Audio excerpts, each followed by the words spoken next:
Hey everybody, what's up?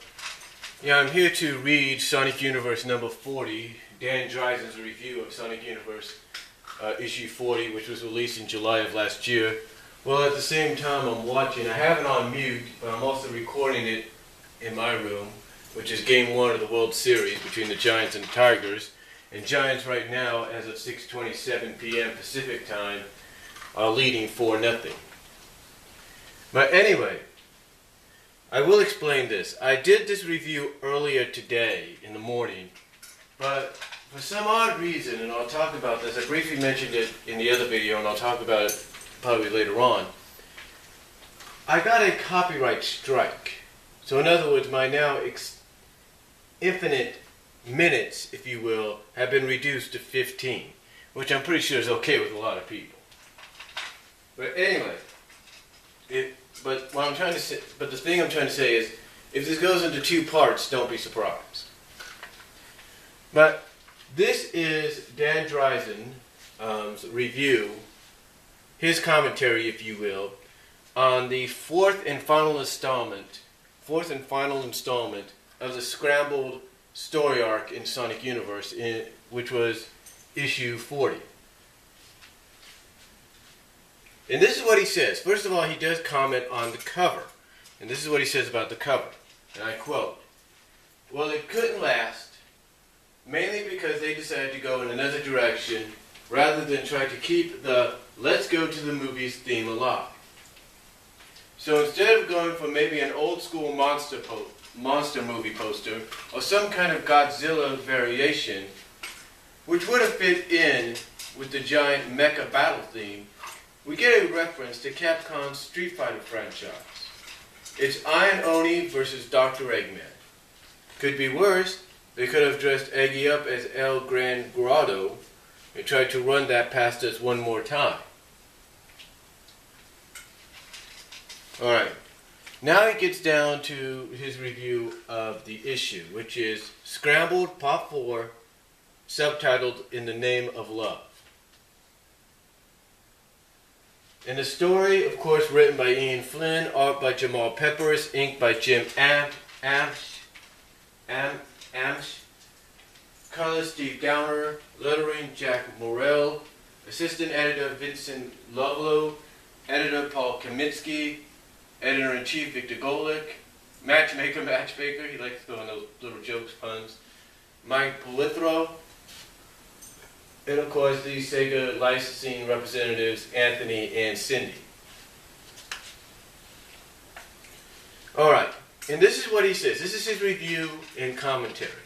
And this is what he says, and I quote, "We catch up with Eggman, who's caught up with Snively, who has the samurai Ono and Regina. The best strategy Eggster can come up with is to stall, which in a comic book inevitably means, quote-unquote, send in the exploitation. The only part of the dialogue I can really relate to is Snively's line, quote-unquote, I could have bypassed the United Federation and the useless interlude with Hope entirely.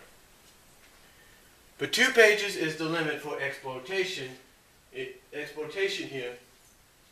So Eggman sends in Khan, who could use a break from being attacked by Mecha Sally. By the way, despite the text box, Qbot does capitalize. Ooh, they just walked in. Cool. But Qbot does not capitalize not have a quote-unquote broken voice chip. Editorial finally realized that the bit just wasn't working and wants to move on. Khan decides he's not waiting around and chooses the Oni. This gives Regina the chance to overpower Khan and transform him into Iron Khan, which, if you ask me, was entirely pointless.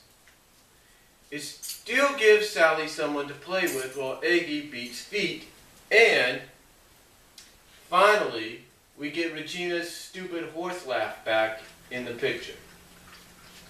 Seriously, the only way you could duplicate it is if you laugh and whinny at the same time. Hate it. Especially since it means we get another page of exploitation thanks to the Snively and Regina dialogues. By the time Eggman catches up to Orbot and Cubot, they're taking delivery of a pod from the Egg Stash, a BattleBot which, like the Oni, runs on old-school marionette works without any electronics. It has all the retro technology of steampunk and none of the style. So we get Eggman and Snively duking it out in proxy suits with this comic's version of C-3PO and R2-D2 supplying the alleged humor. Eggman then calls for his Omni tool, quote-unquote Omni tool, which makes me think of one of those Calibly deals with everything from a screwdriver and pliers into a flashlight. Of course, what Eggy has looks way more boring, but apparently he knew which tab A to move from slot B on the Iron Oni. Well, Iron Oni, whatever you want to call it. And it uber conveniently falls apart.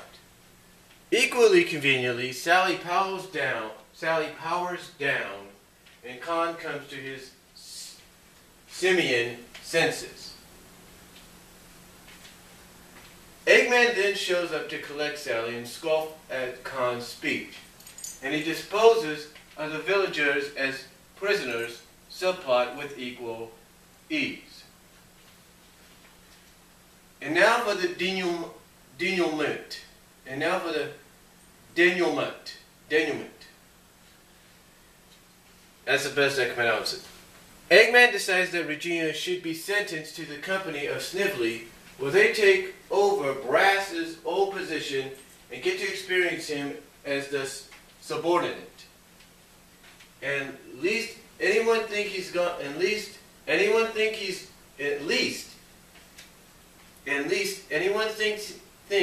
gone soft, we get 2 pages of quote-unquote capitalized psych. Seems Snively is now imprisoned within a pod while one of his robo-doubles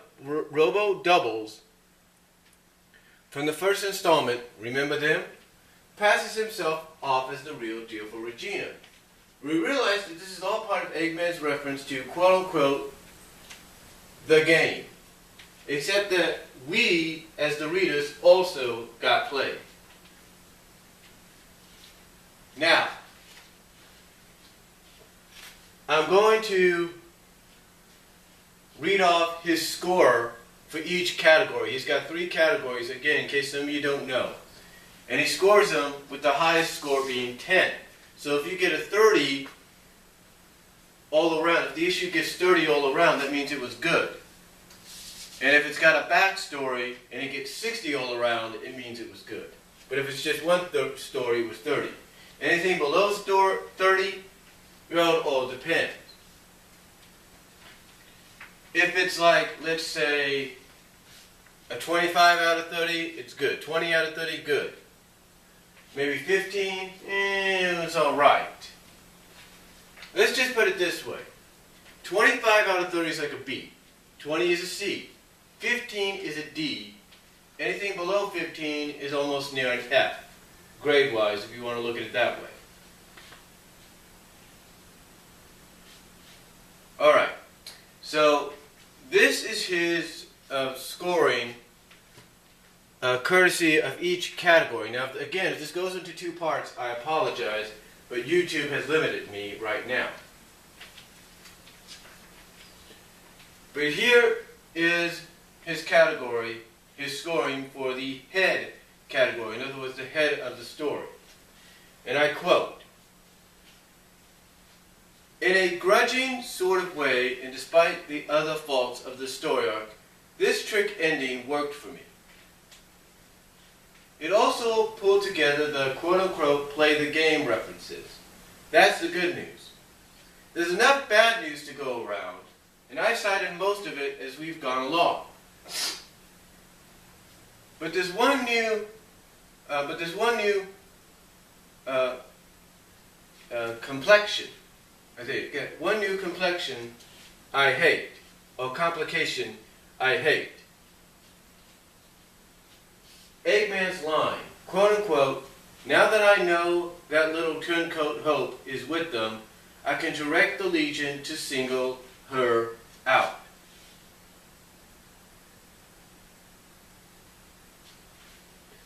So along with every other misbegotten plot and subplot this comic has thrown down, we can now look forward to Hope being stalked by the Legion types. Ultimately, the capitalized only reason to bring Hope into the story arc was to set up her being threatened. Yeah, bring the forces of evil to bear threatening a child. Capitalized, that's entertainment.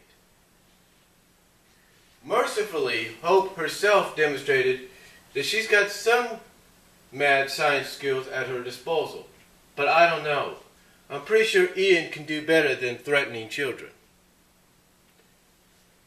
There are a number of battles going on in this installment, namely Snively versus Eggman and Khan versus Sally.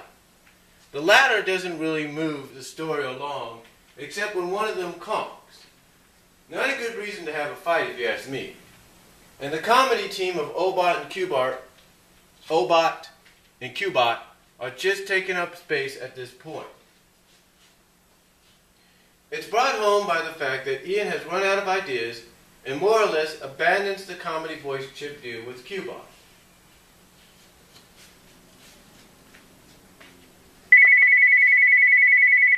And I'll be back with part 2.